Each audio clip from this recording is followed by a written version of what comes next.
Hello दोस्तों, welcome to my channel Hema's positive planet. मैं हूं आपके साथ हेमलता शर्मा।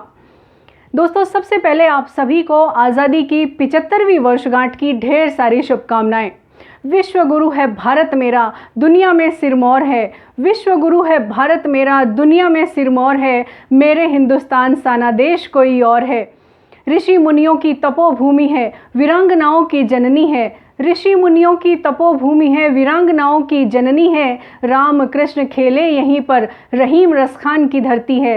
विवेकानंद के ज्ञान की चर्चा चहूँ और है। मेरे हिंदुस्तान साना देश कोई और है। जी हाँ दोस्तों, हमारे हिंदुस्तान सा कोई और देश हो ही नहीं सकता। पूरी दुनिया में सबसे ज़्यादा युवा आबादी वाला देश है हमारा हिंदुस्तान। जी हाँ दोस्तों, युवा शक्ति में बहुत ताकत होती है और परिवर्तन का पर्याय कहा जाता है युवा शक्ति को। कोई भी आंदोलन हो, कोई भी क्रांति हो, कोई भी बदलाव हो, बिना युवा शक्ति के शामिल हुए सफल नहीं हो सकता। और आप तो जानते हैं, हमारी आज़ादी में जितने भी लोगों ने कुर्बानियाँ दी, जितने भी शहीद हुए, उनमें ज़्यादातर लोग युवा ही थे। जी हाँ दोस्तों, युवा अगर चाहें तो बहुत जल्द हमारे इस देश को विकासशील राष्ट्र की श्रेणी से निकालकर विकसित राष्ट्र बना सकते हैं। दोस्तों आज ये बातें इसलिए कर रही हूँ क्योंकि देश की जिम्मेदारी हम पर है। जब युवा भारत है, यानी ज़्यादातर जनसंख्या हमारी युवा है, तो इस देश की बागडोर युवाओं के हाथों में है।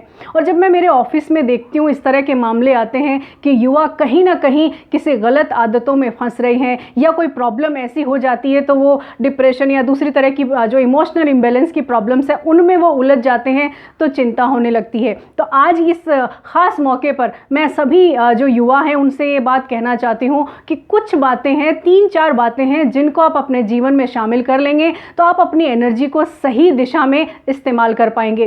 पहली बात यह है कि इमोशनल बैलेंस बनाकर रखें।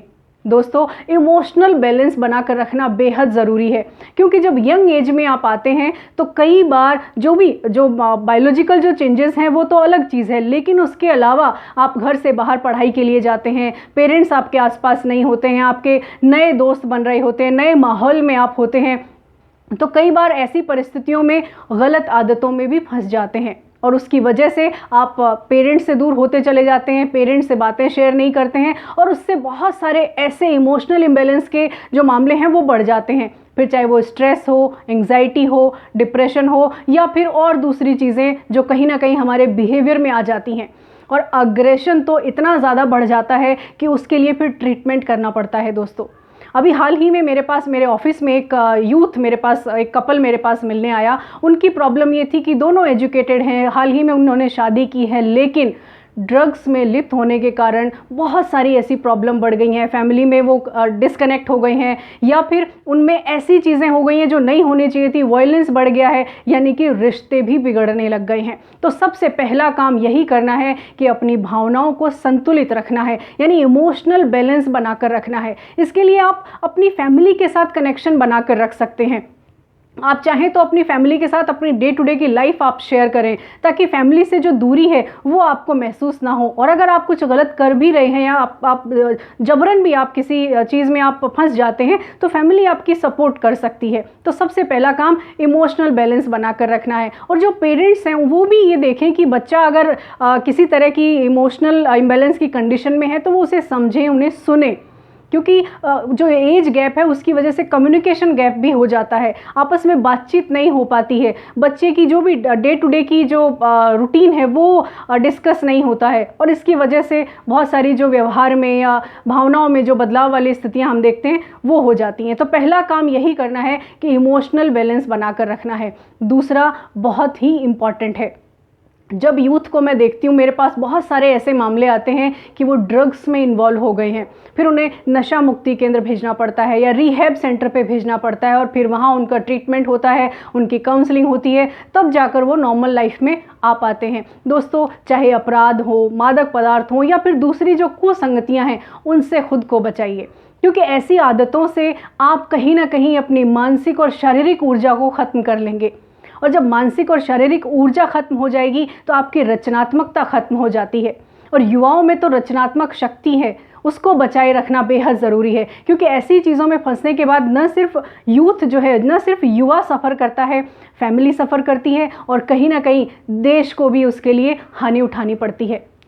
तो दूसरी इंपॉर्टेंट बात है कि ऐसी चीज़ों से खुद को दूर करें, ऐसी चीज़ों से बचाएं खुद को। अगर दोस्त भी कई बार कहते हैं कि चलिए हम एक बार ट्राई करते हैं या चलिए हम ऐसा कर लेते हैं, तो आप खुद को अवेयर रखें इस बात के लिए कि कहीं ये मेरी व्यक्तिगत ज़िंदगी के साथ साथ मेरी पारिवारिक जो लाइफ है, आपके माता पिता हैं, आपके परिवारजन हैं, उनको भी कहीं ना कहीं नुकसान ना पहुँचा दे।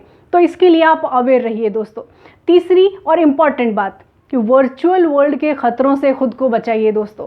कोरोना के बाद से तो वर्चुअल एक्टिविटीज़ इतनी ज़्यादा बढ़ गई हैं कि मतलब टाइम का पता ही नहीं रहता है। सोशल मीडिया पर इतना ज़्यादा टाइम ज़ाया होता है, मूवी देख रहे हैं, वेब सीरीज़ देख रहे हैं, बहुत सारी ऐसी एक्टिविटीज़ कर रहे हैं जिसमें टाइम का पता नहीं, हेल्थ कहाँ जा रही है वो पता नहीं, बहुत सारी आइज़ की बहुत सारी प्रॉब्लम हो रही हैं, ब्रेन रिलेटेड बहुत सारी प्रॉब्लम हो रही हैं। इसके अलावा बिहेवियरल चेंज हो रहा है, कुछ बैड हैबिट्स में भी यूथ लिप्त हो रहा है दोस्तों। इसके बहुत सारे साइड इफ़ेक्ट्स हैं।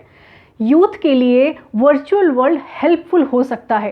कैसे? आप अपनी एजुकेशन से रिलेटेड या फिर अपने करियर से रिलेटेड जो भी जानकारियां अवेलेबल हैं वो सब लीजिए ना, आप उसको टूल की तरह इस्तेमाल करिए। वो नॉलेज का खजाना है, आपको अपनी जीवन की बेहतरी के लिए जो कुछ भी मिलता है वो सब सर्च करिए, पर टाइम वेस्ट मत करिए, उसकी आदत मत लगाइए। क्योंकि वर्चुअल वर्ल्ड में जब आप आदत लगा लेंगे तो आदत हमेशा तकलीफ दे होती है दोस्तों, और उस आदत से बाहर निकलने में बहुत वक्त लगता है और कई बार तो काउंसलिंग सेंटर्स जाना पड़ता है, कई बार कंसल्टेंसी के लिए जाना पड़ता है, और इससे भी ज़्यादा कई बार बहुत सारे मानसिक विकार पैदा हो जाते हैं जिनका ट्रीटमेंट लेना पड़ता है, साइकोलॉजिकल ट्रीटमेंट आपको लेना पड़ता है।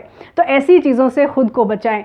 और अब चौथी और इम्पॉर्टेंट बात वो ये है कि आपके लिए देश हित सर्वोपरि होना चाहिए दोस्तों। कि हाल ही में हमने देखा ना कि ओलंपिक्स में हमारे देश के युवाओं ने, चाहे वो मीराबाई चानू हो या नीरज चोपड़ा, देश का नाम रोशन किया। ऐसे लोगों को अपना आइडियल बनाइए, अपनी एनर्जी को सही दिशा में लगाइए। आप जिस भी फील्ड में आप शिक्षा प्राप्त कर रहे हैं या आप कोई भी गेम्स में आप जा रहे हैं या किसी भी फील्ड में अपना काम कर रहे हैं, आपका ध्येय होना चाहिए देश की सेवा करना, क्योंकि देश सबसे पहले है। और जब आप देश के लिए कुछ काम करते हैं तो आपके माता पिता का नाम तो रोशन होता ही है, देश का नाम भी रोशन होता है।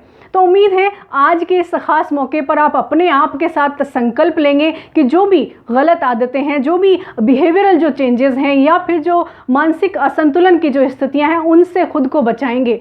अपने आइडियल्स पर आप काम करिए कि आपके आइडियल कौन हो सकते हैं, देश के लिए कौन से वो काम है जो आप कर सकते हैं। आप जब सकारात्मक रहेंगे तो आपकी ऊर्जा बचेगी और आप उस ऊर्जा का सही सदुपयोग कर पाएंगे। दोस्तों आज का वीडियो बस इतना ही। आपको कैसा लगा मुझे कमेंट बॉक्स में लिखकर ज़रूर बताइएगा, और पसंद आया है वीडियो तो लाइक, शेयर और सब्सक्राइब करना ना भूलें। तो जाने से पहले बस यही है कहना कि खुद पर रखिए यकीन और बनिए किसी की उम्मीदों का उजाला। जय हिंद, जय भारत।